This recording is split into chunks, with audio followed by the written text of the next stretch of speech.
Good evening, good evening. It looks like we are good to go on this side. Let me just pop over to a different screen for just a second. Hopefully everybody else is doing well here today.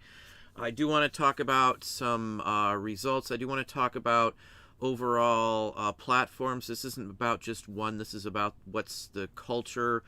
But before we get into it, let's talk a little bit just for a minute here on what eBay used to be like for those who weren't on when it first started. eBay used to be a really tight-knit community where buyers and sellers would constantly go back and forth. Man, we talked with people all the time on eBay. I mean, just phenomenally more than ever before back when it first started. You'd get questions. It was new. It was exciting. People would send you all kinds of notes. Hey, that's really cool. Even if they didn't buy it and stuff like that. It was just a phenomenal thing. When we first started, people would just sit around and watch the ending of the auctions because they would fly up from like a $10 item to maybe $1,000 back in the early days of eBay. Things would sell for phenomenal amounts of money with very, very little effort or anything else like that. That was the early days of eBay. It was fun. It was exciting. It was something to do. It wasn't like a phone thing even back then. You were sitting at a computer. Phones weren't even really a thing back in the early days when we started. You didn't get to research anything. You had to know what you were looking for before you got out there. You had to be knowledgeable in a bunch of stuff just to succeed at it back in the early days. You couldn't research stuff like you can now at all. So it was a totally different atmosphere, and it was way, way closer knit, more personable in every way, shape, or form, including from eBay's side. That was almost like a Wild West of sorts back in those days. But it was new, it was hip, it was the only thing around. It was the gold standard for anything auctioning that you could do without having to go through and jump hoops. You could just put something on a site. You didn't even need pictures, if I remember right, when you first started on there. We got cash and checks in the mail back in those days, and you'd wait till they got in. There was no 5-star. It didn't even exist in the industry. That came around when I was actually in the management field. One company started it, and then they all pretty much adopted it. The people who created the 5-star, like eBay uses, marketed it to other corporations as a way to improve their customer service. So the people who created 5-star, if you didn't know, basically just pushed on everybody else, and they made a lot of money after they created it for marketing that to other people. Look that up if you're ever curious, but I remember when that first came out. And anyway, off topic there for a minute, but eBay's come a long ways. A lot of good stuff, a lot of bad stuff that I've personally seen in these years, decades on eBay. Some of it, as I said, is good. They've done a bunch of better stuff, but they've lost focus. We're going to look at some comments, some things from a bunch of different people who filled out what their opinions are on this. I can't express how much important it is to a lot of folks to hear that other people think the same way as you. And again, I'm not trying to reaffirm my way is the only way and all this stuff. That's not the point. But when a plethora, the majority of everybody who takes a survey or who voices opinion has pretty much like 99% has the same basic thought process on what's going on, you got to wonder, it's not us per se, it's the people running the site. They've lost track, or they're on track for something that doesn't involve taking us into consideration, I guess is the point. Do platforms care about resellers anymore? I don't know. Everything's turned to specifically money, greed, however you want to terminology it. That's all it's about. There's no real connect anymore like there used to be. I still love selling and doing stuff like that, but the connect isn't there. And it's not just me, it's a ton of other people. eBay tries to do very poor ways of reaching out to people and changing the site around and all this other stuff with pop-ups for every single feature and thinking they're gonna, rule it that way. It's having the opposite effect. I don't know when their first quarter numbers comes out, but I'm very interested to see that. We'll know what's going on, or at least which direction the platform is going with who's steering it right this minute, the CEO, once the next numbers come out, would be my personal guess. We'll know if the stocks go down again after they come out, where they stand. We'll see if their strategy is working. Part of this comes into play with the questions that were put out there, and a bunch of people answer them for us. So I want to, again, my idea on these questions, this is my take on it. Everybody will have a different take on the questions or where you think, I would imagine, but this is where I'm coming from with this. I took the survey just like everybody else. My name is just dumped in with everybody else's. I wanted to see it. We only take it once. Everybody can only take it once. It's handled through a company that just literally does surveys correctly, properly, and it's a legitimate thing. But let's just hop over there and look at these. I want to hit some other topics on here as well, but I want to talk literally about where we stand as resellers in the big scheme of things here. I think is the biggest take on it. I want to address some questions, some comments, some statements that are brought up a lot by a lot of folks, and it's not just on my channel, it's on a bunch of other channels and things like that. People share a lot of stuff with me these days, and screenshots and things like that. I see what people say sometimes, and I hear what other people say. It's interesting that they're all kind of now converging to the same basic conclusion finally. But let's hop over. This will take me just a second here to get over to a different screen. I hope I can do it effectively here. So let's hop over. Hang on just a second here. Take me just a second. So this may take just a minute to get to the correct one. And okay, so here we go. So this is basically a survey. It's on eCommerceBytes. I have links to these down below. Now, you don't have to go into in-depth and stuff. Whatever you want to take from this, take from this. But I look at data. Data runs everything online these days. Everything is based on data. Your data, somebody else's data, the whole works. Now, no money is exchanged hands to get this data here. This is just enough nice folks coming out and deciding that, yeah, maybe this can actually be helpful. Looking at some of the questions, looking at some of the results from these, what are the most effective ways online marketplaces can attract buyers? Everybody right now is talking about, why don't we have the buyers we used to, even just a little while ago? What's going on? What sites, and how can you bring that business in? Now, you see the results here. These are based on a pretty even mix of part-time and full-time. It's one of the things we kind of try to get away to figure out if it's just full-time or part-time. It's nice to know that everybody, whether they're part-time, full-time, and even casual, comes to very similar conclusions. So it's not based on how big you are or how much money you're getting on eBay. It's based on the size, what you claim as your type of business, full-time, part-time, casual. So that's all spread up in here. The results kind of bear witness to the basics on here. Social media is what everybody is pushing as being the number one thing to get you new buyers on there. Now, is eBay tied into that other than asking you to share your items? Is eBay out there reaching out and trying to draw people in from the biggest source of recommendations, the biggest source of a draw for pretty much anybody, it seems these days, is all tied to social media. Every movie star, every business, everybody has a social presence. But there's only certain amounts of sites that actively and effectively use that. So you can see the breakdown. Ads on search engines. If you're looking for something, everybody knows if you type in something the next so many hours, the next day, you're going to see those same items you looked up unless you've got ad blocker on, which does work. You're going to see that all across the net. Now, that's part of the ad search and things like that. How often do you see certain sites pushing their wares that way? If you want the business, you want to see the sites that you're on pushing your wares to other people. Maybe not just yours, but anybody's. Let's say you're looked for something and the next day everything shows up and it's only from Amazon, or it's only from eBay, or it's only from Etsy items they're pushing your way. That's all based on sites and things and how much they push those items, how much they invest into, advertisements and search criteria and things like that. Everything rides on this. Let me pop over for just a second there and make sure that everybody can hear me properly. I should have checked that first. I don't want to Just making sure. I'm sorry, I don't want to go into a huge thing and then find out everybody can't hear me.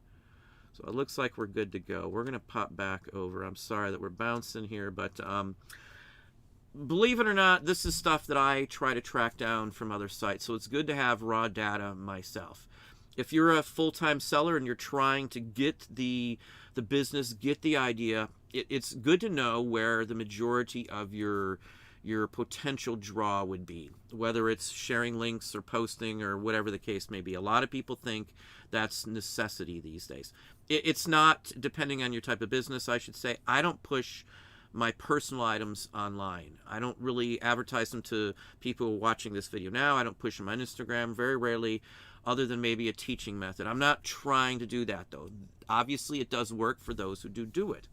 Now, let's just move on to here. Which online marketplaces do the best job of marketing to attract to their site? Now, without any question, across all demographics, Amazon is number one. And something very surprising, which Ina actually called out, which I was really surprised, is a lot of people commented in a space. You could actually have typed in your comments. A lot of people commented that a big advertising boost are Amazon's trucks with their name emblazoned across the sides, the front, the back, that say Amazon all over the place. You know they deliver. They have a local one here in my area, which never used to exist. I see their trucks all of the time. That's a dominating factor in the market, and it's grown from some of the information I've seen in the past. It's grown the amount of people that recognize that. The gap between Amazon and everybody else is a fairly decent amount of gap. And you also notice Etsy is the second place here, not eBay. eBay is dropping down. Now, we're going to go into some other topics on incentives and things too, but eBay has changed their whole marketing structure, if you've noticed. They've talked about it. It's not like pulling straw out of things and making something up here. They've talked about what their plans are. They're pushing their 4 specific categories. The coupons are for us to use to push our stuff. They used to do that on their dime. Now it's all on us. It's good for you. It's bad for you. They don't really care anymore is what's happened. So they're dropping down in their effectiveness on pushing new people other than the categories they've locked themselves into. We all know the categories with the trade cards. You've got purses, shoes, and there's one other category. And I, for the life of me, can't remember what it is. High-end stuff, $500, $1,000 items and stuff like that. That's where all their stuff is going towards. Now, if there's a crash in one or two of those categories, the bubble bursts because stuff is way over value-wise right now, in my opinion, because corporate America's got their fingers into reselling, and they're jacking up the prices left and right on a lot of the stuff that we're selling. Now, it's good for us to some extent, but it's bad if a bubble pops and then we're left holding all this stuff that the value is steadily declining on.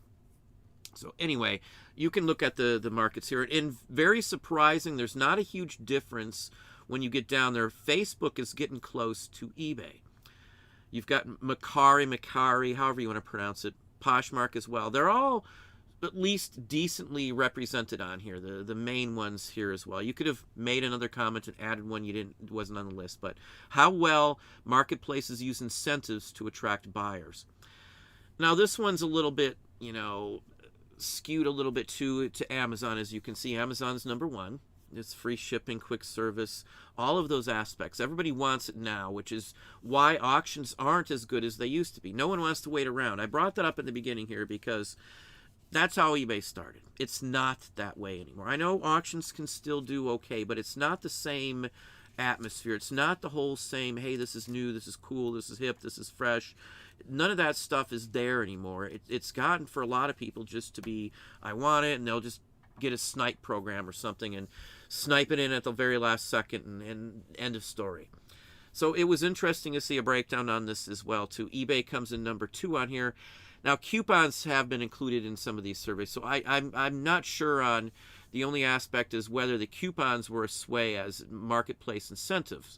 The coupon, though, is something we have to deal with. We have to do. We're losing the money either way. It's not like in the past when eBay would push stuff in specific categories to get the sale, even if it was their funds using where the coupon would come from. So, I mean, it's a big difference. Now, the biggest drastic the most important aspect in here, again, there's a link to this article as well as the next one I'll show you real briefly here, but marketing focus, everyday items versus luxury items.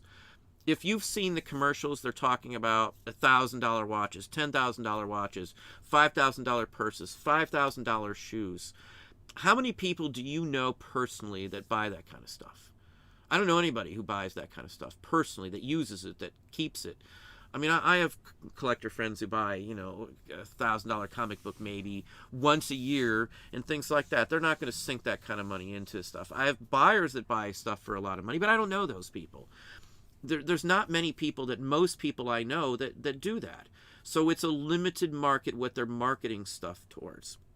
The bread and butter of most people's businesses, yours, mine, and everybody else's, are going to be the middle, lower value items that you know, aren't $40, $50, that aren't this super pricey thing, but we're going to sell a bunch of those. So that's where the revenue comes in. That's the bread and butter of a business. If you've done books in the past with Amazon, like FBA for an example, our bread and butter would have been the cheaper books. We just sell a ton of them. We sell them all the time.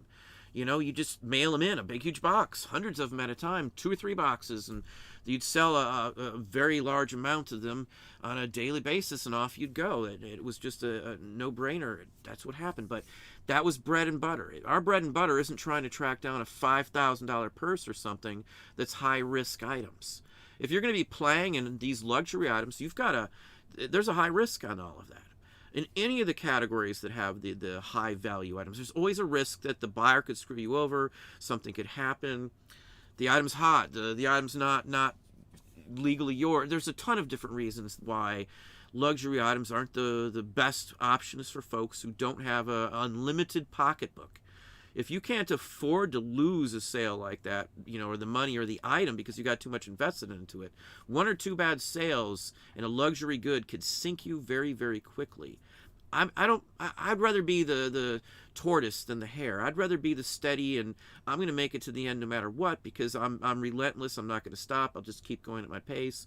I'm fine with that. I don't have to be rich tomorrow. I don't have to be rich before I die. That's not my thought processes.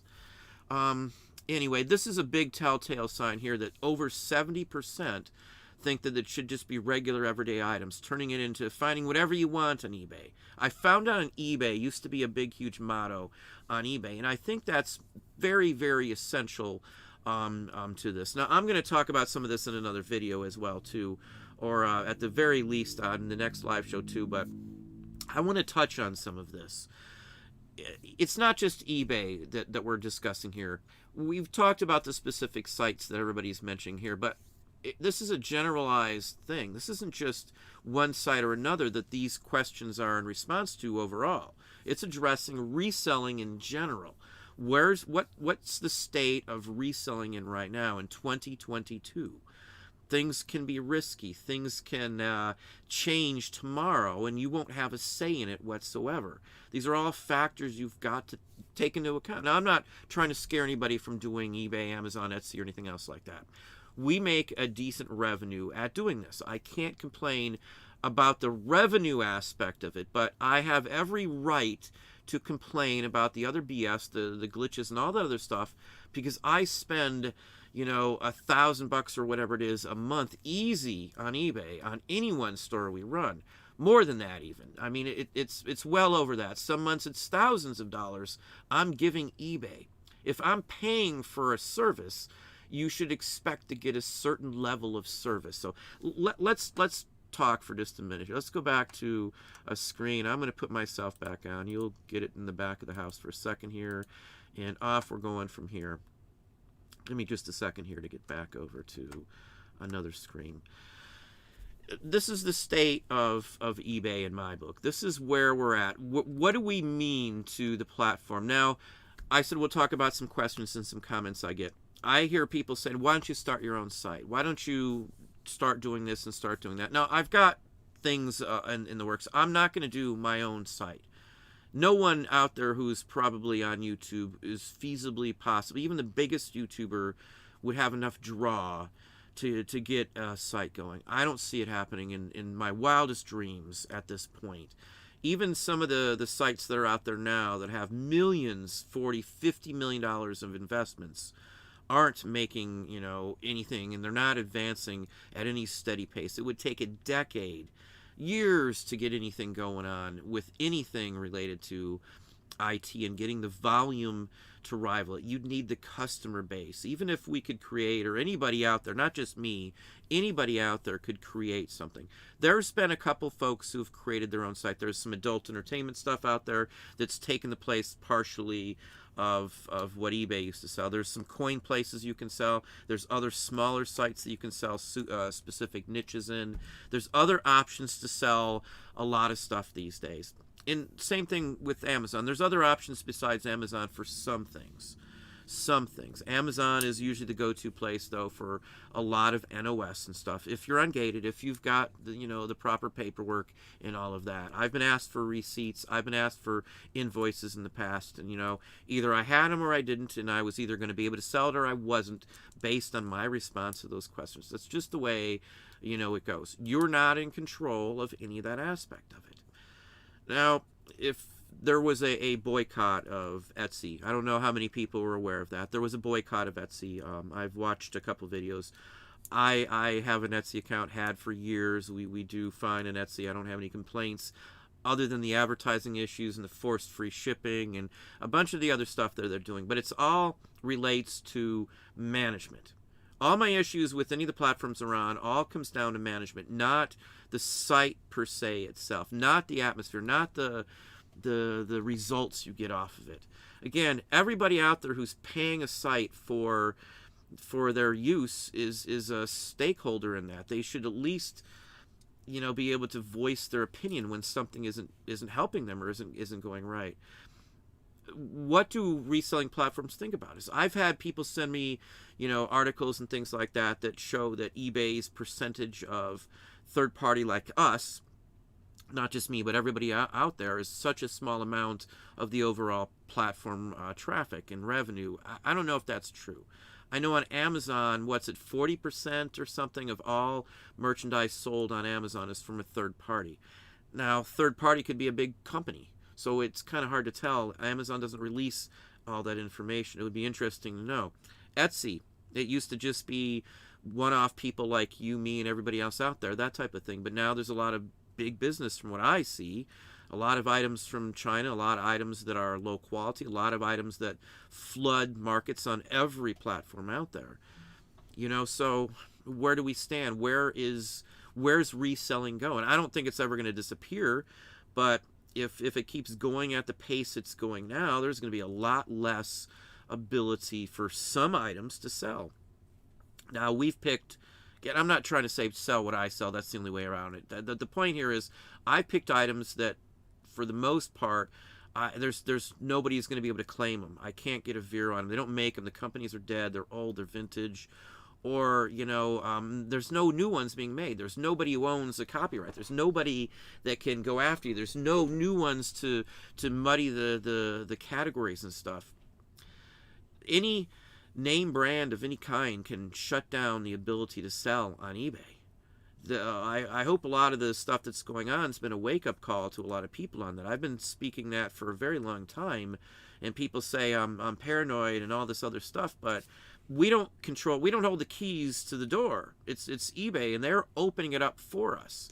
Or Amazon, or Etsy, any of those sites. People get booted from Etsy. People get booted from every single platform out there on the globe. It's just a fact of life. I know people have been booted for probably every site out there, including, I know somebody's kicked off Craigslist, and I thought it was almost impossible to get kicked off Craigslist, but I know people were kicked off Facebook, FB, and Meta, whatever you want to call it. It doesn't matter where you're at. It doesn't matter the site. You've just got to be able to be as risk-free as you can be. Risk management. I always think of Seinfeld and George with risk management. But anyway, risk management is a serious thing. It's not you're small or you're big or whatever the case may be. A lot of people are just starting off, say again, it's crazy to worry about things like that.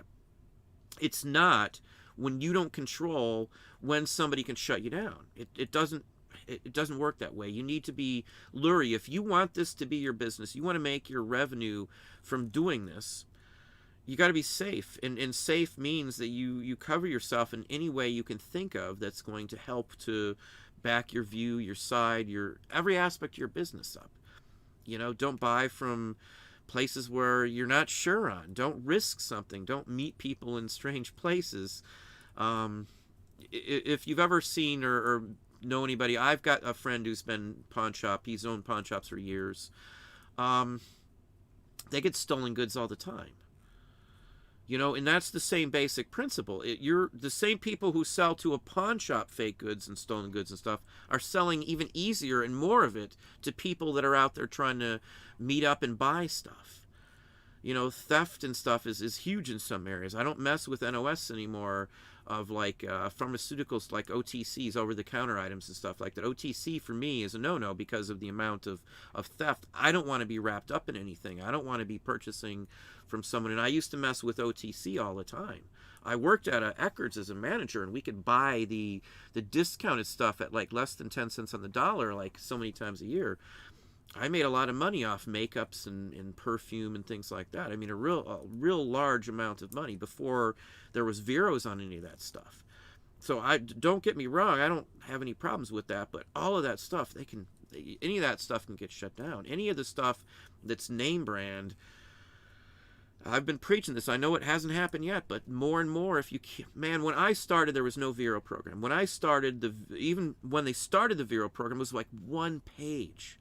It was one page broken down alphabetical, if I remember right. I've got a screenshot somewhere, but look at the Vero pages now. Pages and pages and pages and pages and pages. Maybe there's a new one added every day for all I know. I try to avoid it. I don't try to sell new name brands because, again, there's very few vintage brands that I have to worry about. Chanel is probably one of the top ones.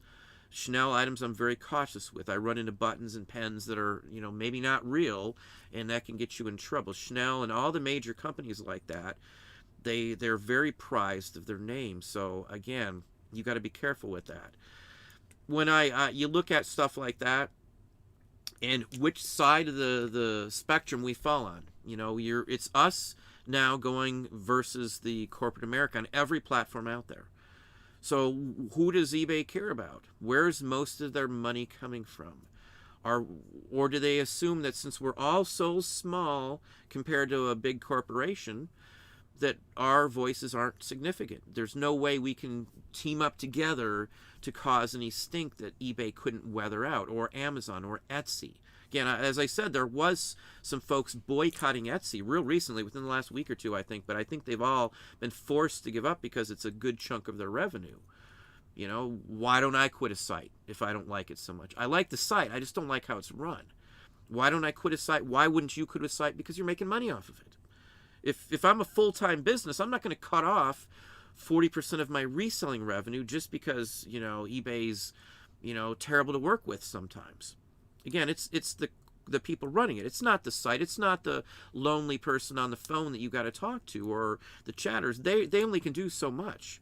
They're told what to do. It's no matter which site you're on. Customer service on Amazon's the same thing. Etsy or any other platform I've ever dealt with. And I've dealt with them all. You try stuff, and if it doesn't work, you learn your lesson and don't do that again. And that's the route we've taken on this. I'll get to the chat in a few minutes here. I really wanted to dive into this. It's come down to that, in my opinion, that it's us against corporate America, because they've taken over the reselling industry in so many different ways. Not only that, corporate America and Wall Street are the reason the prices are where they're at now. They're the reason why Marvel Universe Series 1 Black Panther card would go for $1,000 for a single one that's graded. A card that they were mass-produced. Every card from that deck was probably made, all 150 I think is what's in that one. Every one was made in the same quantity, I would imagine. Because they're printed in sheets and they're spread out. That's how they print stuff. So why would a card be worth that? Because of speculation. Wall Street is everywhere. The toys. When someone's spending, and some of this is real, I don't care what people say, I've seen people spend some fortunes on stuff, like NTFs with the Twitter first one that they originally bought for $2.3 million and could barely sell it for $300 or some crazy figure. That's the kind of thing going on. a video game last year, the year before, that's selling for $100,000 for like a Duck Hunt or Mario, the original Mario from regular Nintendo. Those are sales. Those are speculators. Those are people that are getting into our industry, our market, because they want to get every dime of every market they can some way. Someone sees someone doing something that's being successful, they're going to jump in the market behind you. Just like if I do a video or somebody else does a video up here, 100 other people have the same video in a day or so because they saw this guy got a bunch of views. I don't personally do that. I don't watch the other videos to see that. If I put a video up, it's because I want to talk about it. But that's what most people do on topics. Every channel covers the same thing, and a lot of them cover it the same ways. A lot of big businesses do the exact same thing. It's all about the money. Every site is switched over to marketing and promoting your listings, paying them. Every site is switching around to this. Paid promotions, free shipping, got to be quick, got to be this, got to be that. Where's the 5-star results? All the sites have switched over to the same market because it's working. Everybody copies everybody else. There's no creativity in here. The minute someone finds a truly creative way that'll resonate with a large group of people and not just pinhole young folks, new folks, or old folks. When eBay was first founded, first was out there, everybody, I didn't care what age people were, a lot of people enjoyed it, old, new, whatever.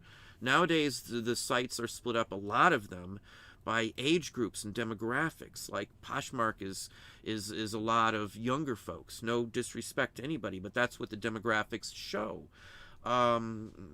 What's the other one I was just going to mention? Facebook, that's tied to a specific demographic as well. Craigslist, a certain demographic. eBay, a certain demographic. Etsy, for sure. A lot of what I see on Etsy are related to crafters and things. A lot of female-owned companies. Again, no disrespect. That's just a demographic report that I've seen. True, not true, but that's what the statistics show on that. So everything's splintered. There is no centralized anything. Everybody's trying to just go after every single way they can profit off of what we're doing. And we've got to find a spot that gives us a voice to some extent, because otherwise, if it keeps going in the route it's going, in 5 or 10 years, half the items you're selling now may not be allowed to be sold on specific sites. The amount of items that have been pulled, stopped, I've been, gated on or whatever, has increased, tenfold in the last 5 years. Things you could sell on Amazon, like collectibles on Amazon. I am ungated in collectibles. I can sell used video games, CDs, records, toys, whatever I want to do pretty much, as long as it follows, it's in an entertainment section, it's tied to a franchise, all that kind of stuff. I can sell in all those categories. That category's been locked forever. I haven't found a single person that got in it anywhere else other than in collectible vinyl. And that's it in the collectible section. A lot of areas are blocked off. Adult entertainment. There's people that I know that's their entire business almost. The adult toys, all that kind of stuff. It's a legal thing to sell. There's nothing wrong with it from a business standpoint. That shut down a lot of people. That's just typical of the things that happen. A new brand comes out and says you can't sell this tomorrow because they're seeing too many people reselling the product, whether it's NOS, bulk, or wholesale. If they're not going through the proper channels, something's going to happen. They're going to step in and say, no one can sell it because we're losing too much money to people using our name, using our brand. That's why you can't say Velcro or onesie in your titles, because somebody copyrighted, trademarked those names for their product and their product only. That's what's at hook and latch, is what people usually call Velcro. That's the only technically safe way. If you ever go to a store, you'll see that on the label, basically. It won't say Velcro on it because that's a specific brand name. Xerox. People used to say, go get a Xerox. Well, Xerox is a specific brand. People would use Xerox for copying, and that's not technically how it was, but anyway, this is key and important. All this data means a lot. If you're invested in a business, you've got to know what's going on in the business.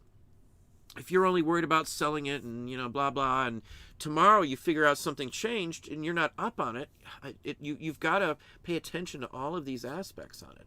I don't think we're as important as we have ever been. I think we're the least important aspect in a platform at this point is resellers to the most extent, because everything else seems to dwarf us. Corporate America dwarfs us, again, in every platform. The surveys. Again, there's links down to the surveys down below. Look at the amount of people, the percentages. They're all pretty much tied with how I personally see it. It's all tied with how people that I know see it. We all come to the same conclusion. We as a reseller can see where things are going, but the people who control the sites that we're on either don't care, which is probably what the truth is, in my opinion, or they don't know what reselling is anymore. They're out of touch because they don't do it. The CEOs and stuff are making multi-million dollars. They probably don't even shop. They probably don't go to a store like we would go to a store. Everything's provided for them. They've got enough money that they don't have to worry about spending, an extra $20 a week on groceries at the store because the cost of bread, milk, butter, eggs, and all that stuff went up. They're not in the same boat as us. They don't see it the way we do. And there's no... I shouldn't say I'm going to give up on the matter, but I don't see any way to change the situation at this point. We've got to figure out how to work around it and still survive and grow our business. Now, sales-wise, it's hit or miss for a lot of folks out there right now. We're doing okay with sales. I still can't complain. I'm still fourth quarter numbers right now. No exaggeration. Now, swear over the Bible, whatever you want. That's the truth of the matter. Our numbers are really solid right now still. I've invested an extra just over 5 hours into working our store a week. So just me, myself. So I'm spending more time on it. I'm working my store more. It's almost like another part-time job just to keep at those levels. I've figured out what works. I do 3x pricing and a bunch of other stuff that works for me. I can't say it's going to work for everybody else, but if you're doing this for a business, it doesn't matter if eBay cares about you or not. It doesn't matter if Amazon cares about you or not. I just look at it from the point that I'm my own entity, and my goal is to beat the other folks, which is, in this case, unfortunately, we're fighting against the platforms we are on. Again, it comes down to data, like the reports. With data, like on Amazon, if you sell something on Amazon and you're the only one who has that item on there, you have somebody who knows all of your data. They can probably even figure out how much you're paying for this stuff and quantity and volume. Amazon can undercut you on anything you list on their platform because they've got your data. They've got every data for everything that's on the platform. This all comes down to data, knowing the numbers, knowing what's going on in the industry, knowing where there's a loophole or knowing where there's a new way to do something, figuring something out like that.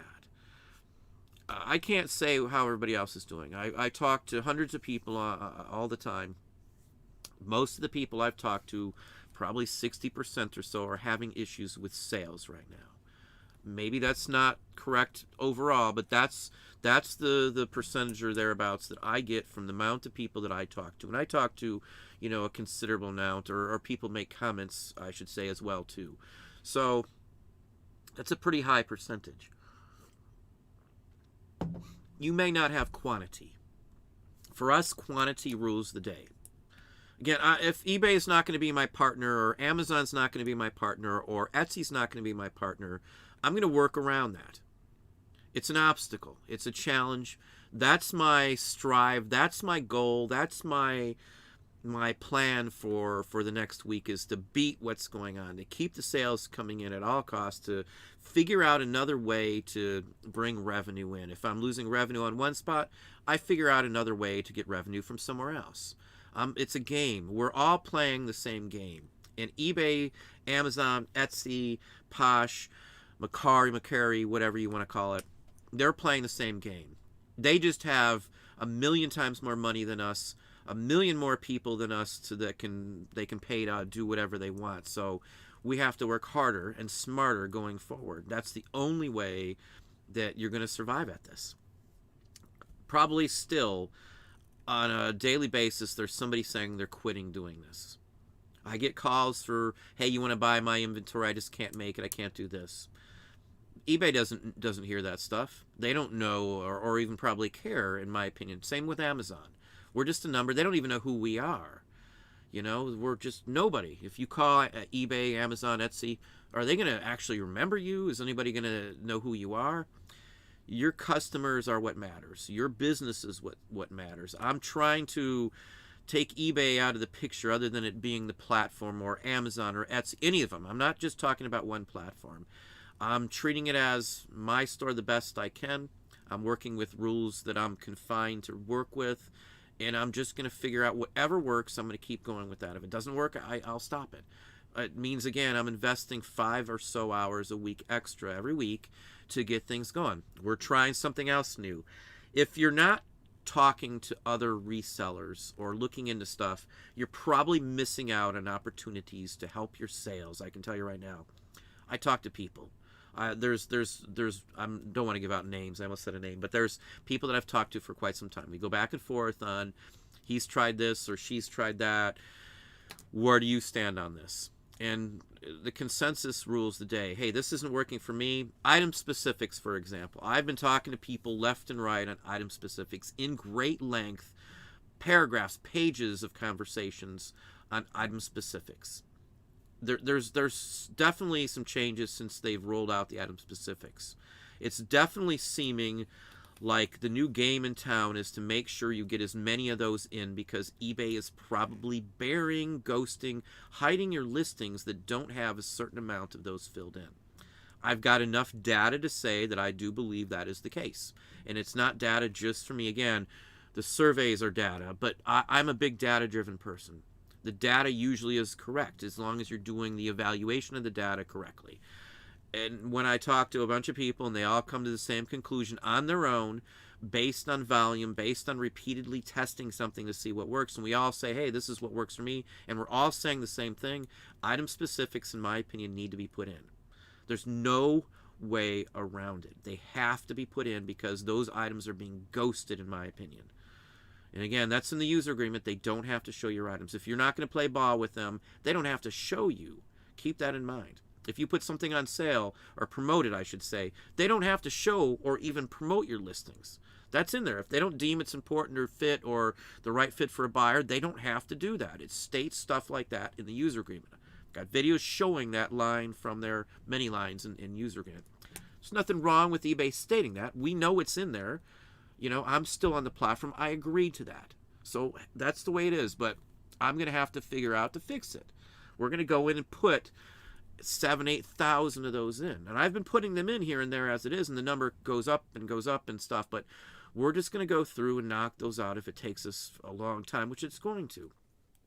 eBay has set us back, Amazon has set us back, Etsy set us back like a year or more. I would have been on Shopify and all this other stuff because that's what my goal was, but I can't cut off because of this to do one thing when revenue's coming in from somewhere else. Again, this is the state of play we're in. If you're on Amazon, for an example, if you're selling NOS and you've got quantity, you're selling wholesale, it's almost a necessity to advertise, to promote your items on the site. It's almost a necessity for most items these days. Didn't used to be that way. You could find a couple items. We have a few items that we've had for years that still do extremely well on Amazon, but you know, it's only a couple items. You know, and it's only because we picked something so obscure, just like on Etsy. Certain things sell extremely well, and there certain people do very well, and others don't.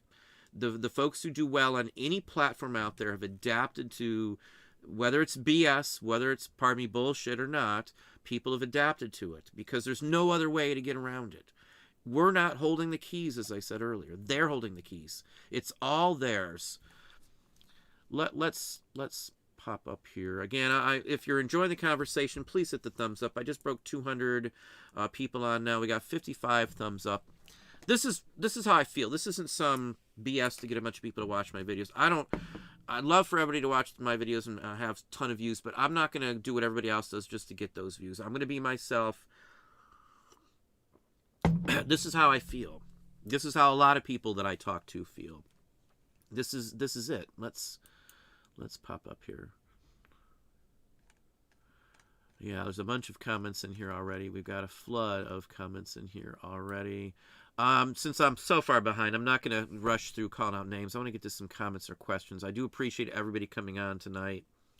I've had a lot of conversations with folks this whole week on stuff like this, and this has been on my mind. So this is the conversation today. I again, I'm not, I get attacked when I say stuff like this. I'm not here trying to make any site do poorly. My whole goal is for eBay, Amazon, Etsy to do better, because then it means I do better.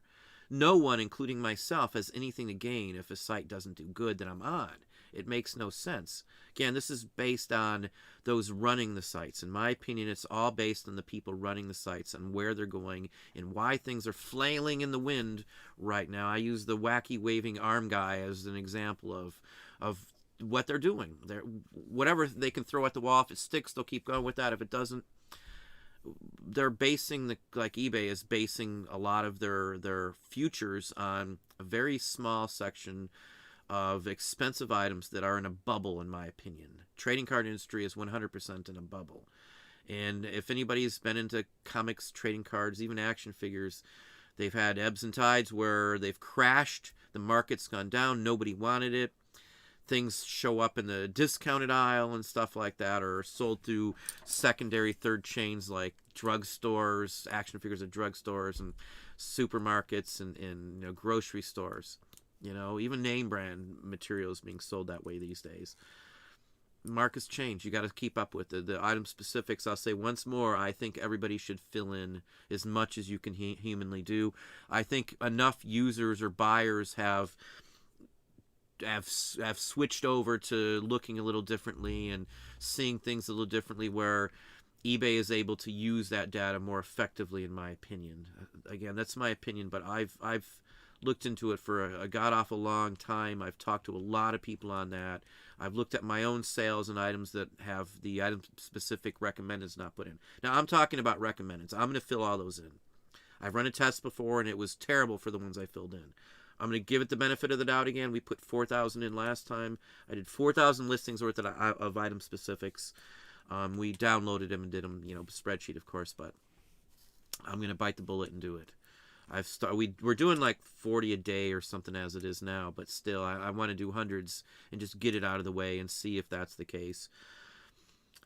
Things are going to change. You've just got to adapt. That's it. If you can't adapt, you're going to fail. You're going to not be able to make the income, the revenue. It's more important now to pick better items, not necessarily more valuable, but better selling, less risky items. Most of what we sell, we've picked because of the risk factor. I used to sell high-end stuff. I used to sell expensive dishes and china and pottery and electronics. But after being taken a few times in a business that we know very well, lost like $17,000 on a sale of some very expensive stereo equipment to one person. eBay didn't side with them. They sided with the buyer. Somebody I knew they lost a lot of money and they gave it all up. They stopped selling online because of that. It's not so much you have to find the most expensive item to sell anymore, in my opinion. If you can do volume, you can be safe and clear of any of the BS that's going on with that kind of stuff. You can be very safe on getting Veros. You can be very safe on competition-wise as well. Again, safety is what you want. If you're doing this for a full-time business, this is what you want to do. You don't want to be shut down in a week. You don't want something you do because you're unfamiliar or you don't know or the site changed policies. You've got to be up on all that stuff. You got to be safe. You got to cover yourself. Nothing that I recommend in my book is crazy or a nut job thought, which is some of the comments I've been told on stuff. Like I meet up at a police department because it's all covered. There's lights. Nobody's gonna, chances are, want to rob me or do something stupid there. They've got a surveillance system. I don't get video out of it, but I know it's there. So if something does happen, there's going to be some proof of who drove into there to meet me.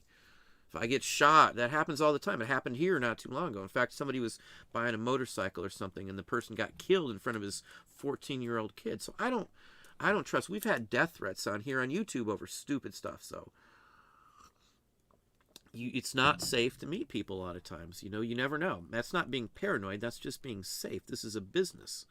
If you've got family, they rely on you to be safe and not do something stupid. I don't meet people at night. I don't meet people with questionable explanations on where they got the stuff.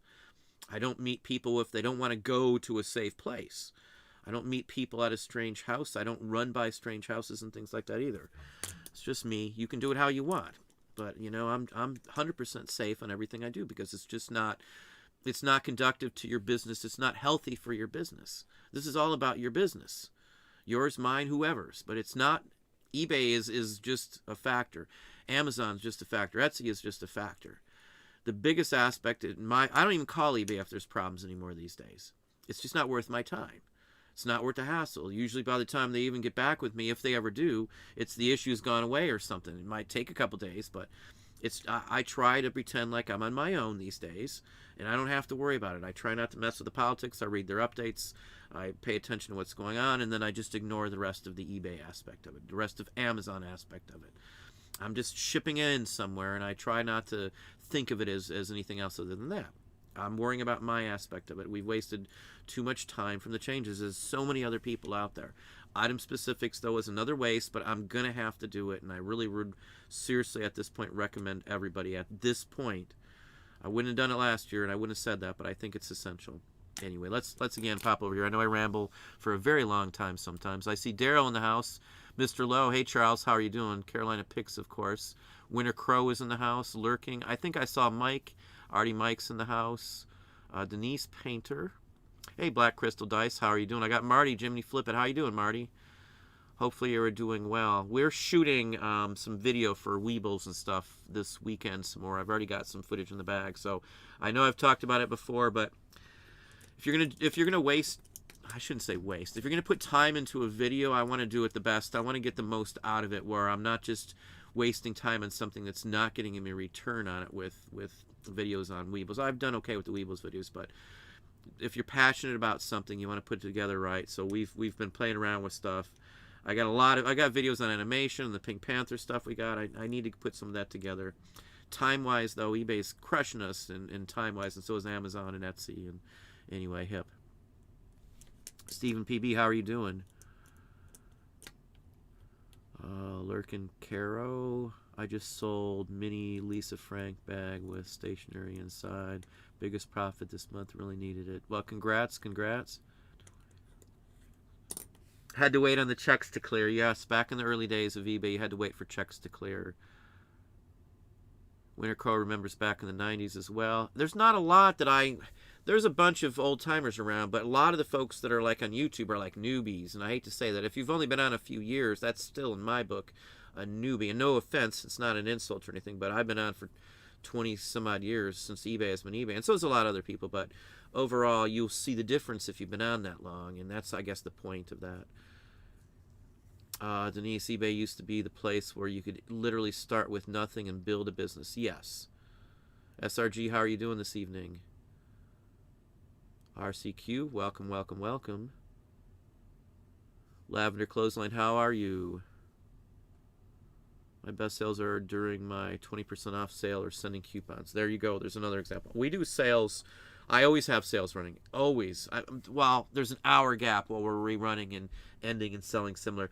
We're changing up this week how we're setting that up to one time just to see if it does anything else. Somebody else pointed out something to me, and we've been testing it on sales as well. And if what they're saying is true, I'll point that out in another video after the test. It'll be like 2 weeks. I want to test it twice, 2 weeks in a row to see if it does anything. But somebody pointed out something, well, a couple people, and I think it's really a feasible possibility. Again, I'll explain it if it works. If it doesn't, I'm not going to get into it again. But Etsy is clunky. Yeah, they are clunky sometimes. Garrett Anderson, how are you doing? Yeah, eBay does have a lot of people. Amazon as well, and Etsy.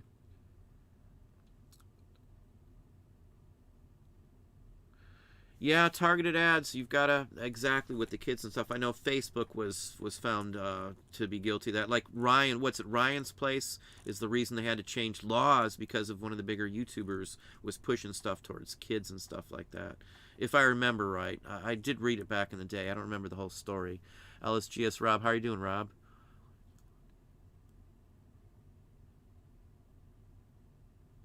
Why wouldn't you want to use coupons to draw on potential customers? Why should the platform have to give customers discounts out of their pocket on your items? It wasn't your item specifically that what they were doing, Rob. What they were doing was category specific, trying to draw people to specific categories, like on those discount pages. Amazon does it too occasionally. So does Etsy occasionally.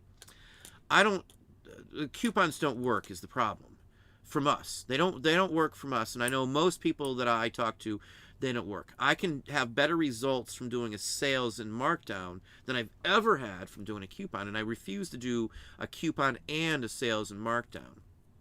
I'm already forced to do sell similar and then a sale. I'm not going to want to throw in a coupon there. Some people have okay results with the coupon.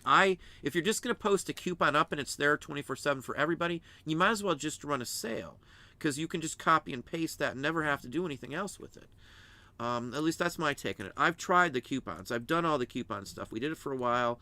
I sold like 2 items with somebody using the coupon. It just wasn't feasible. We even tried printing them off and sending them in there with the code, and those weren't returned either. And we even tried it up to 30% off on a coupon, just on select items and stuff.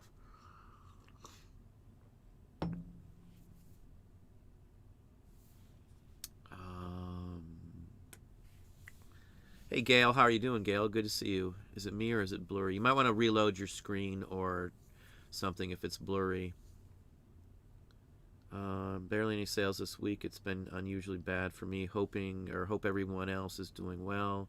If you're losing money by utilizing a coupon, then it blows my mind how every other retail business is in business still. Coupons are a last resort.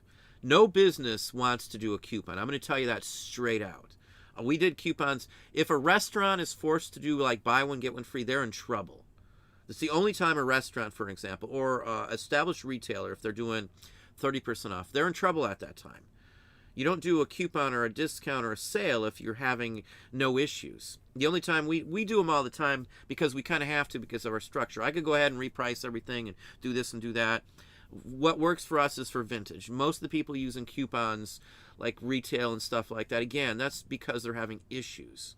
I know when you did a coupon in a restaurant, that was a last resort. I can tell you for sure, 100%. I ran as a regional. I had 30 some odd stores under me. If a store had to do a coupon, they were barely making the break-even point. Like with Einstein Brothers back in the day, it was $8,000 a week a store had to make just to break even.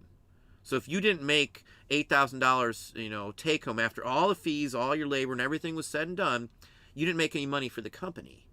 And those are the stores that are running coupons. That's what a coupon is. It's a saving factor. It's another way to hopefully draw people in. If I did a coupon, it'd be the same thing as me just doing a sale. Why wouldn't I just do a sale? In my book on it, that's the way I do it. Again, a sale tells the buyer, hey, this is ending soon, and hey, this item's on sale for a limited time, and all that kind of stuff. I just feel more comfortable with that.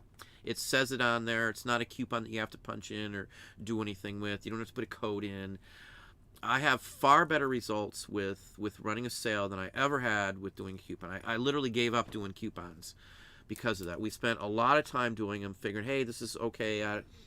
Again, I would think it would be better for eBay to market the items. If eBay is spending money, which we know they are, they should spend them across the board in the items that would draw a bigger group of people for the future, not just right now. Again, if the items they're pushing, those 4 high-dollar items, the shoes and purses and stuff, when a bubble breaks and that's all they're banking on, it's done. And if somebody's buying a $10,000 Chanel purse, they've got a lot of money. Chances are they're not going to buy it off of eBay. They're going to go to the Real really has that area locked down. But if they've got that money, they're going to go to a store and make sure they're getting the real deal. If they got $10,000 to spend in a purse, what's another $2,000 to get one at a store? I just don't see it. I just maybe they're going by their numbers or what. But again, there's a bubble going on now. There's corporate America getting their grimy little hands in it. There's Wall Street grabbing our whole industry right now. They've got it by the bootstraps almost at this point.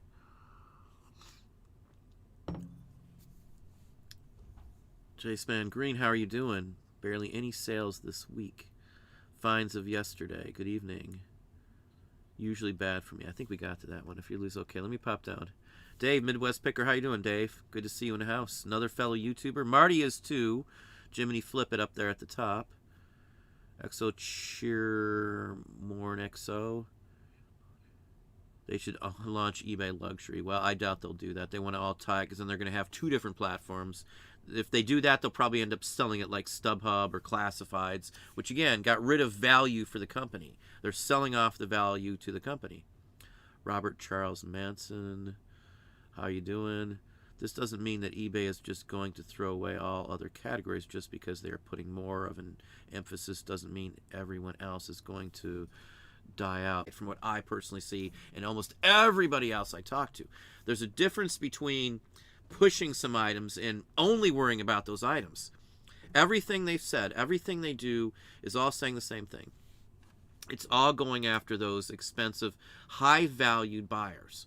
Every time the CEO speaks, every time they say anything, every written statement says the same thing. All they're worrying about and talking about for the stuff that we sell is being able to market more services to us so they can make more money off the services of us. We've been turned into a commodity where they see revenue and that's it. That's all they see. They don't see us as a person, in my opinion, anymore, like they used to. eBay should offer Lavender Clothesline. eBay should offer a year subscription to buyers. Maybe the buyer pays $99 per year and receives so much percent. That would be terrible in my opinion. If you know Ruby Lane, look up what they did and look up what it did to the site.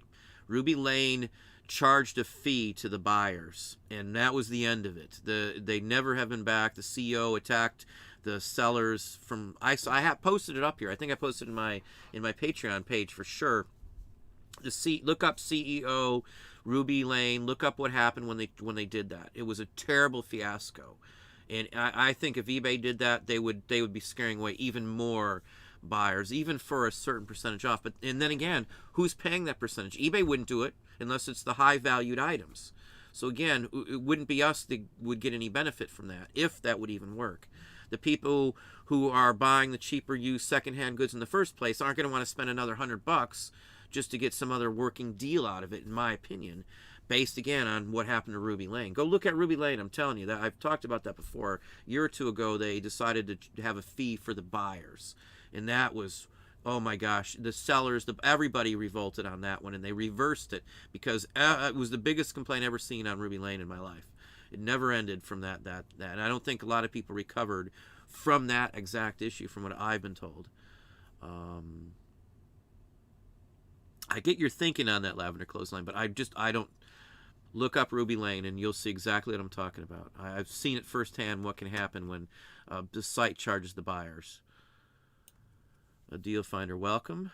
eBay gives us all a lot of tools to sell your goods on their platform. Used properly, you can make a lot of money, whether it's part-time or full-time. Again, I'm making fine money. I can't complain on the money, but I could make a hell of a lot more if eBay wasn't doing a lot of the stuff they're doing. And not just me, but the majority, as I'll say it again, 60% or maybe if it's even more than that, having huge sales issues right now. Flooded categories, huge sales issues. Again, depends on what you're selling. It all comes down to what you're selling. We picked items that are the safest, the best bet for us. Again, whatever works for you is great, but if you're not selling something, you're going to have to do something. You're going to have to play the game. You're going to have to figure it out. Yeah, there are a lot of tools to some extent. I don't think the promoted listings to me is a tool that would do anything for us from our personal results of using it in the past. I only have a few tools, truthfully, for my type of items, but they work. So, again, as of right now, it's more of their executive decisions that are affecting a lot of people's sales, in my opinion. That's what it all comes down to.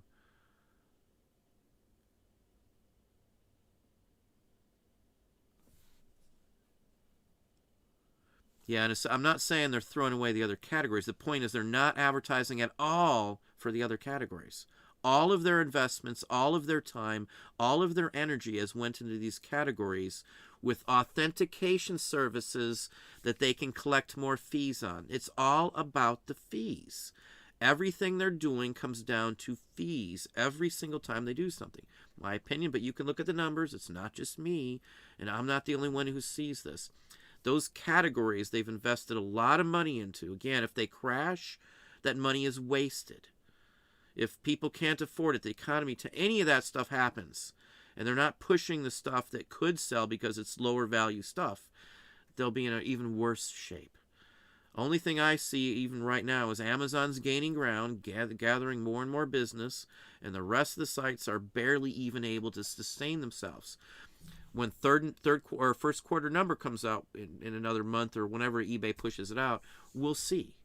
If it's down again, they lost more people on the platform. The tools aren't working enough to keep people on the site. That's the point. They're advertising only for high-end watches. I've seen the commercial about the high-end watches.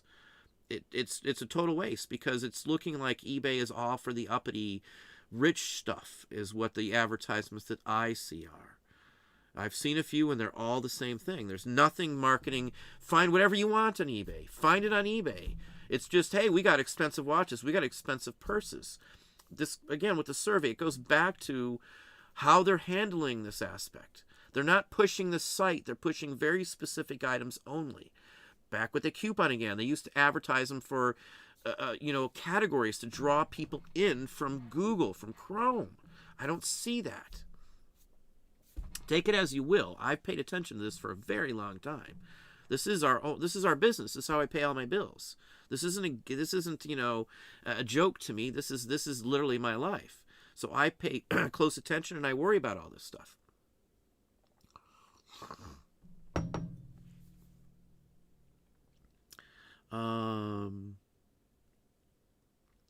Where are we at? Ronnie Halfacre Tellerman. That's why I've decided to steer clear of super high price brands if I find them. Plus, they bring a higher risk of scammers across the board. I stopped selling high-end electronics because of that. You might have different results, but that's my results. I don't mess with certain items. I don't mess with highly breakable items anymore at all. Unless I'm going to sell it quick and I think I can effectively pack it. I'd rather pack a picture frame. I have a higher chance of that not being broken than a vase these days, it seems. Model 101 Series 800. Things can change. Amazon can buy Goodwill and go AI. I don't see Amazon messing with Goodwill, truthfully, but Biff Bofo. People who say start your own site are just betraying their own cluelessness. Yeah, there's just no way. There's no way to start your own site. Even the ones who have done it, they're 40, 60 million in debt, and they haven't really turned a dime on that. I mean, there's just too many places, too many big high-tech companies that haven't made it, and they've been around forever. Look at Twitter.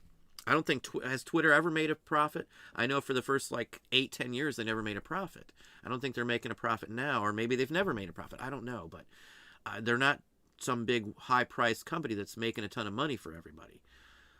That's not just them. I'm just using that as an example. Most of the sites are probably like that to some extent.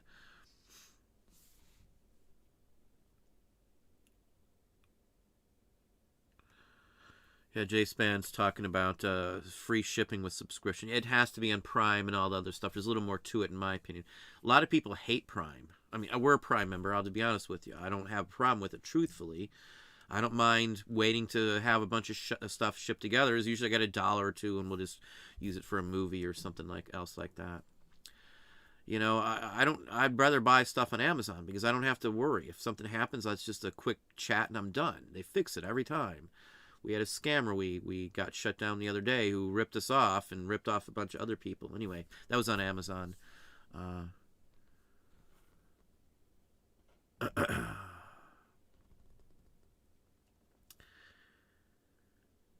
Whatnot might be the new... No, Whatnot's nowhere near an eBay in my book. They're only letting very select people on. They've got 2,000 sellers on the platform. They've been around 3 or 4 years. They've got $60 million or so. I know at least $40 million on one specific round of investments right now. They've been around for over 3 years. And the way they do stuff, even just accept people, is horrid. They only want people who are big and are going to promote or advertise them on Instagram. You can get a quicker acceptance, I found out, if you link them on an Instagram account. To me, they're just looking out for the money. They've got all this money invested. They got to get money back. Maybe it's great. And the other thing that I've seen personally, and I've talked to a couple toy people, is if you're a big seller, a big YouTuber, a lot of the people who are doing the site, and again, not everybody, and I'm not trying to say everybody's bad or anything else like that, but a lot of them are selling items for far more than they're worth or would go for anywhere else because they're marketing them to their buyer and they're marketing them to their viewers, their YouTube viewers or Instagram viewers. And they're buying them because, wow, I'm getting it from Don. And that doesn't do anything for me. I don't try to market my stuff as I'm something important that you should buy it just because it's me. I don't get that aspect. That's not me. Nothing wrong if that's what you think, but that's not me. I don't get into that. I don't mess with that. I don't like the whole aspect of that specific. And I know it's based, that's a copy. Whatnot's a copy, if you didn't know. It's been a Chinese company doing that for, I don't know, 5-6 years, and it's one of the biggest things over there. And that's what they're trying to copy over here. That's all that is. You can look it up yourself and see for yourself. There's a Chinese firm that's been doing those live auctions just like that, or pretty darn close. My opinion is they're just copying off of that company.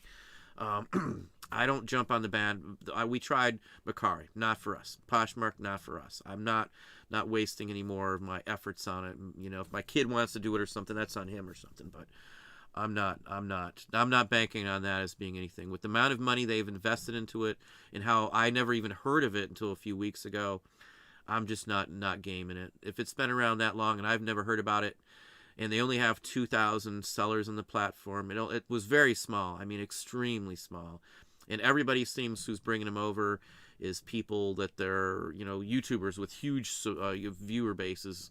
You know, and they don't, most of the people that I see, not all of them again, there's a lot of people on there that are very unprofessional. It's like the Wild West. I know people who sell on it, so don't, if that's what they want to do, that's fine. If they're making money, that's great. But I don't see it replacing eBay. All eBay would have to do is just put that feature in, run in live auction. They've already got videos. They can integrate it already. eBay would still be ahead of them in my book if they did that. eBay would do it because as soon as somebody gets successful in something, every other site seems to do it. You can do live videos on Amazon right now too to sell wares. You know, anyway, there's a whole affiliate with the live video, and you get commissions and all that other crap's going on right now. Elon should buy eBay and return it the way it was 15 years ago. Now that, Dave, I thought about actually. I'm not saying I'm a big Elon Musk fan. Don't get me wrong. I like the SpaceX aspect because I'm a space guy. But I thought about that because he would treat it more as a business, as a friend, you know, interest. He would want people to be interested in it, I would say. And you've got to do some drastic change. The guy running it hasn't a clue, in my opinion. Running eBay, that is.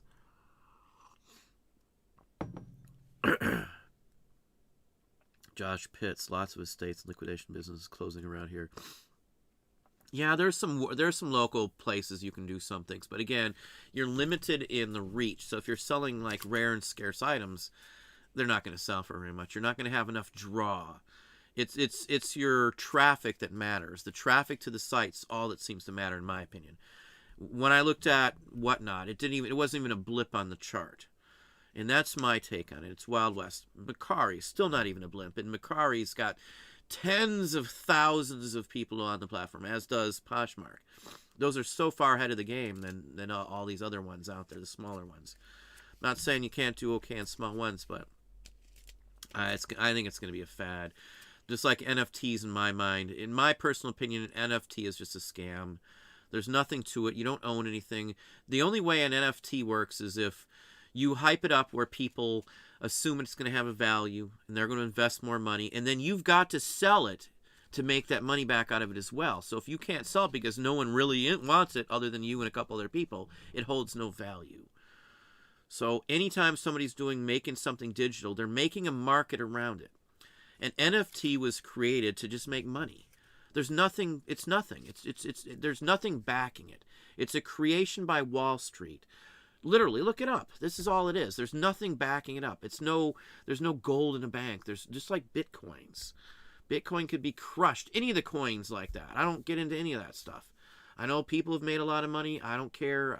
Not worried about making, $10 million a year off of selling Bitcoins. It doesn't interest me because there's no backing behind it.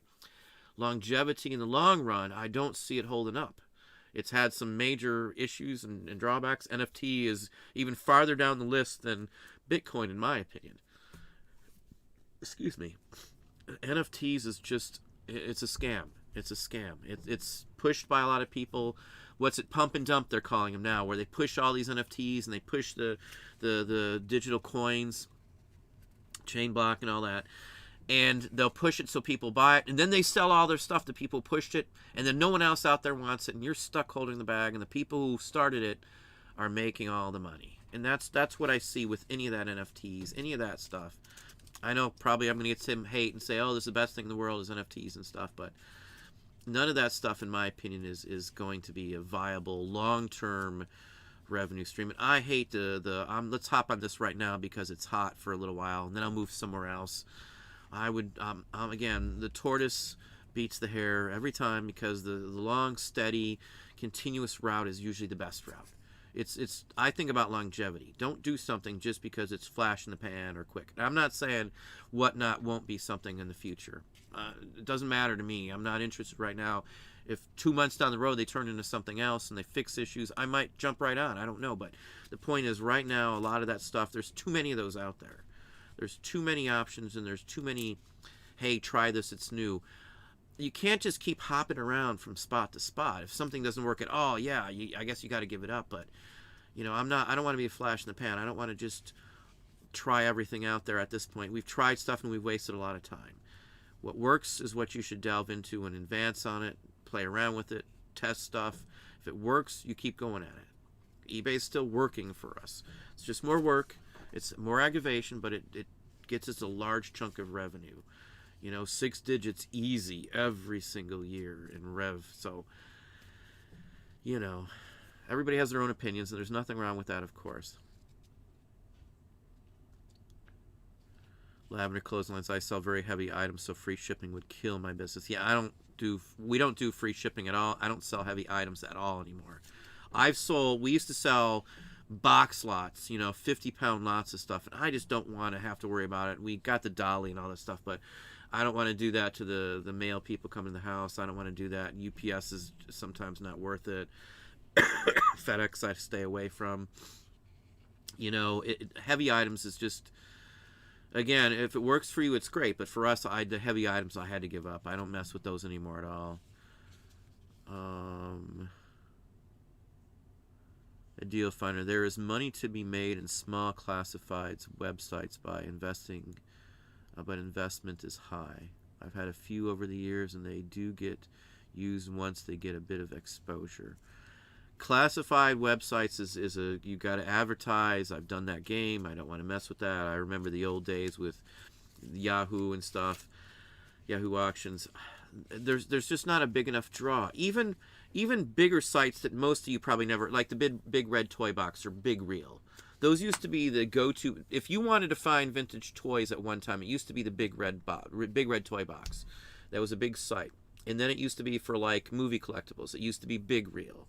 They were newspapers. They were mail orders at that time. That's how the industry moved from there. All that stuff's just on eBay nowadays. There's not the draw that there used to be. Craigslist around here used to be good when I first started using it.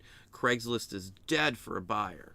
All it is other sellers trying to put their stuff on there and get somebody to buy it. A large chunk of the ones, again, it's not that way everywhere, but around here, a large chunk of the Craigslist ads are ads of people's stuff sitting in an antique mall that are resellers, showing a picture of their antique booth, telling people, hey, it's on sale for 20%. It's not a draw. I gave up on Craigslist. It's not worth the risk. It's not worth the time. It's not worth the effort. We're giving up on what doesn't work, and I'm barreling full steam ahead on what does work.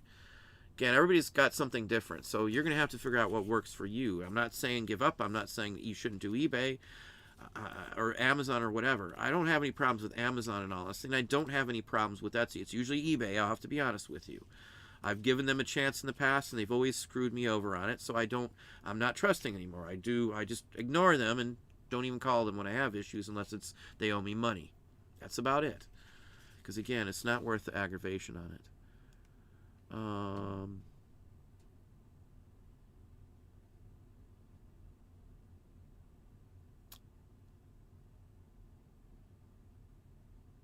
Yeah, talking about I don't do free shipping hardly on anything. I did it on clothing because you have to. Josh, I sell vintage as well. Almost everything is under £1. Sales are slower for me right now, but I'm okay with it because I feel the risks are lower. eBay is not fair with its customers. We are its customers, don't forget. We, as well as our buyers, are eBay's customers. We're stakeholders in eBay. I have free shipping, but the cost of items will have it written in there. The only with free shipping too, if you're not doing free shipping and you have an issue, they can leave bad feedback, and that's another reason why I will always do free shipping, 30-day free returns. Any little boost I can get where people can't leave negative feedback or complain or anything else like that, it's worth the extra money. It's worth it. I almost never have a return anyway, so.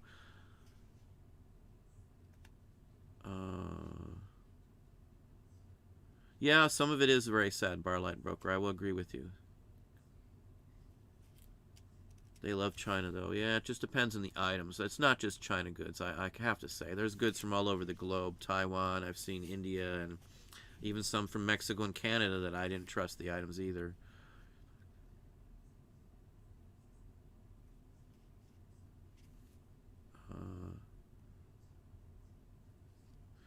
Yeah, Barlight Broker, eBay is police best friend. eBay has a back door where government agencies can just go in there and do stuff. You know, they can shut and send notices and probably get your personal information for all we know. So, yeah, I would say they're in cahoots with that, but yeah.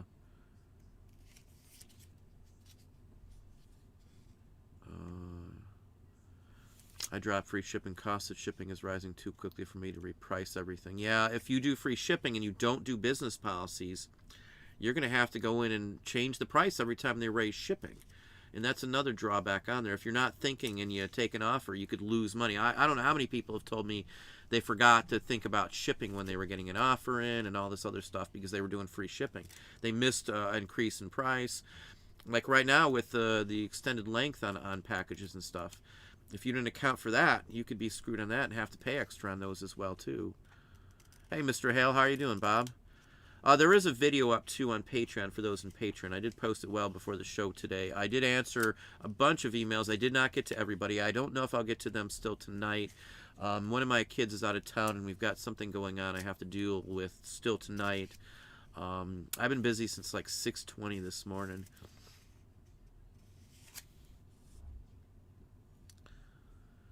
Yeah, eBay is the only game in town for one point. Zim Tag, how are you doing? The Bigger Fool Theory. Here's the theory. I live in Florida, yet most of my sales are on the West Coast. It appears eBay gives my sales as far away as possible. This, in turn, allows eBay. The reason most sales are from California is because, what, 1/5 of the entire population of the country is in California, on the West Coast. So most of the sales are always from the West Coast. You'll see that if you, we sell a lot of stuff, and we sell all the time. A large chunk, it's on average, probably 30% of sales might go to the West Coast, but that's 30% of the population in some cases, you know, depending on the type of demographics you're talking about. I don't think it's weird that a lot of it comes from there at all, again, because it's 20% of the population of the whole country is in California, basically. I get your thought on that because I've had a lot of people tell me that. But again, look at the demographics and how many people live in that state versus everywhere else, you know.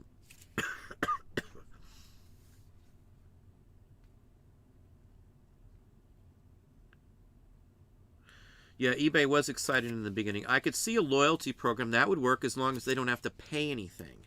You can't charge a buyer a fee in my book at all.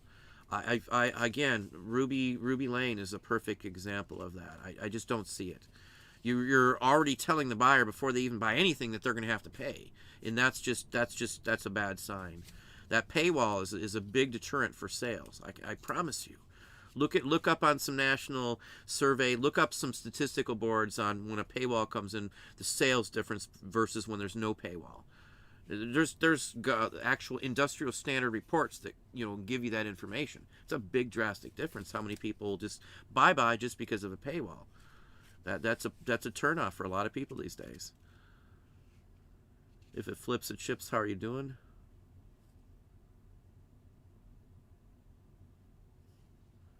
Miracle Word. A lot of us younger people do not like Poshmark at all. I'm not saying, again, no disrespect to anybody.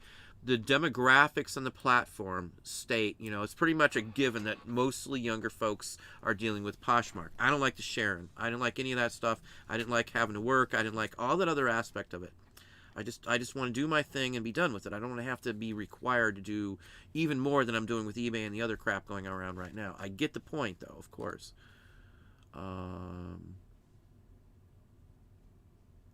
Daryl brings up a good point. Give sellers the right to leave negative feedback again. When I started, you could leave negative feedback for a buyer. If they didn't pay, you could leave a feedback that stated they didn't pay, and it said negative on them. That would be a deterrent, and I do think the reason they removed it was because of the 5-star. That's when they removed it all. When the 5-star was the stupidest idea that corporate America in general just jumped on the bandwagon. If somebody else makes up some new system, they're all going to jump on the bandwagon and use it the minute one big company does it. That's what happened the first time. And I'm sure there will be something at some point in the future that does replace the 5-star crap, because everybody uses that. That's a good point, though, Daryl. I do like that. That would be one of my thoughts. Resellers review. I don't have many items weighing more than 12 pounds. Might resort to using a couple of stock photos even now and then on those few that were deemed too big for the photo limits. You're allowed to use stock photos on eBay as long as you're not stealing them. You can use them from eBay's database, from the catalog these days. And that's stated in the user agreement. So never worry about using someone else's photos apparently on eBay. You can't steal them from another platform. You can't use them if they're not in those aspects. You can't go to like a corporate America site and steal their images, even on eBay. Denise, I looked into a lot of adult diapers, sold every one of them to Hawaii and Alaska. Luckily for me, that's how I add in the shipping. I use Hawaii zip code. Most social media platforms have incorporated the idea of belonging, followers, and subscribers. Yeah, they have the followers and subscribers. But again, like if I don't try to market my items to the folks that watch me because it's me. I don't follow. If somebody else is pushing their stuff, I'm probably not even going to watch them. If that's all they're worried about is selling their stuff to me. I want the data. I want the information. And if they can't do that for me, why would I buy their stuff if that's all they want from me? I don't advertise. I'm not dissing anybody who does that. If that's what your plan is, that's fine. But for me, my personal opinion is I can't do that. I don't want you to feel like you should buy something because it's Don's stuff. The stuff I sell. Nobody needs. Nobody needs it at all. I know most stuff like the vintage and stuff is that way, and that's just not me. I'm not a marketer. If I wanted to make a lot more money, I could do all kinds of. I could do videos and just do hauls and show every haul I get. I'm finding something worth $1 million, like all the other YouTubers that I see out there. A lot of them, not all of them, and that's just not me. I'm not trying to give you a false sense of what's going on, I guess is the point. And too many people just aren't very honest with what they tell you from my personal experience talking with other YouTubers and stuff. No disrespect to anybody specific, but let's pop on down here. We're going to cut it off in just a few minutes here. Again, that the surveys are up. Please check them out. Look at the information. Look what everybody agrees on, I think, is the biggest point on the surveys as well. The Tommy Bernhard podcast, or 20-some% of the population is California and Texas, maybe just math. I think it's literally just California is 20% of the population, if I'm not mistaken. You can look up that data, but I'm almost sure that's what it is. Yeah, I missed the fun of the early days for sure.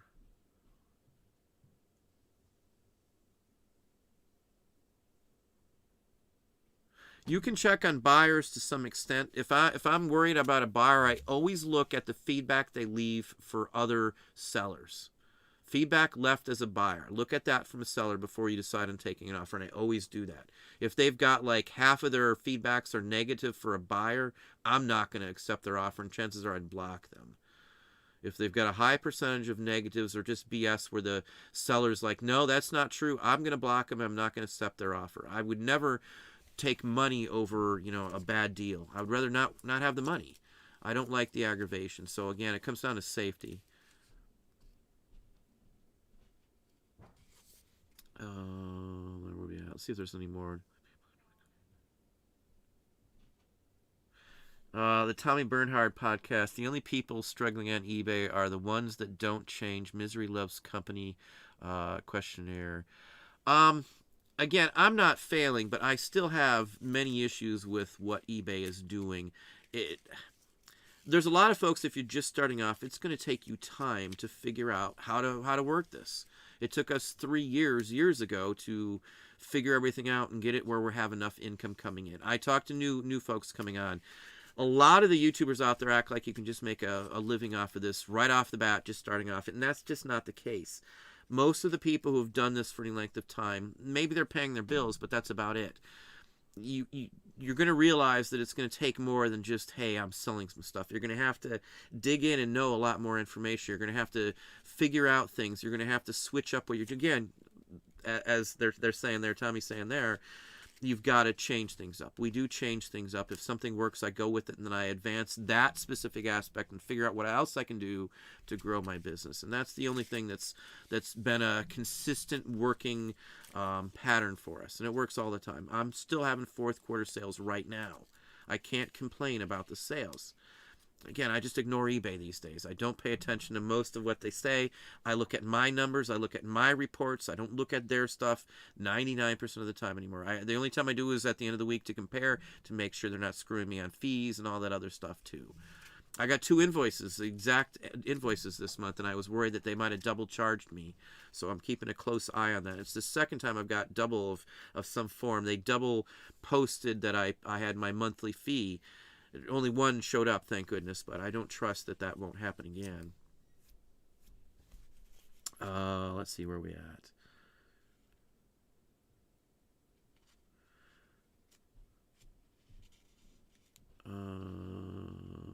Too bad there isn't a platform that only allows pre-owned stuff for sale. I don't think that's ever going to be a thing, truthfully. I thought about that.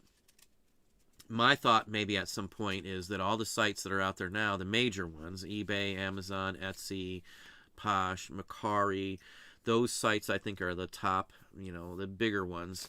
They're going to run off a lot of the folks or Veros or, issues with counterfeits and fakes that they'll have to deal with.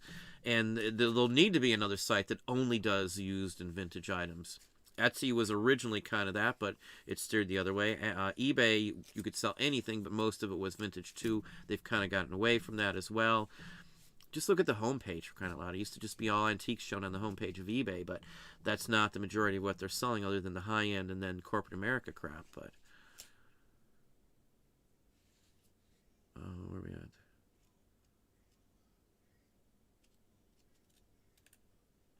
I haven't changed. Here's Tommy again. I haven't changed a thing in 20 years, and now my sales are bad. You think?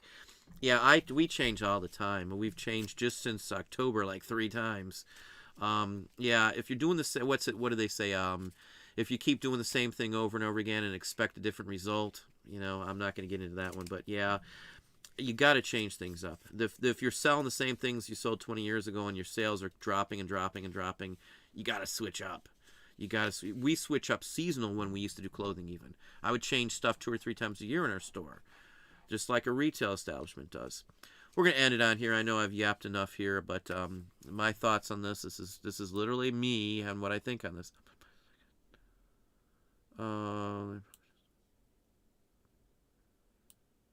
They probably just order food so they don't need to buy groceries. That's probably true. Yeah, we're talking about corporate American, rich and stuff, yeah.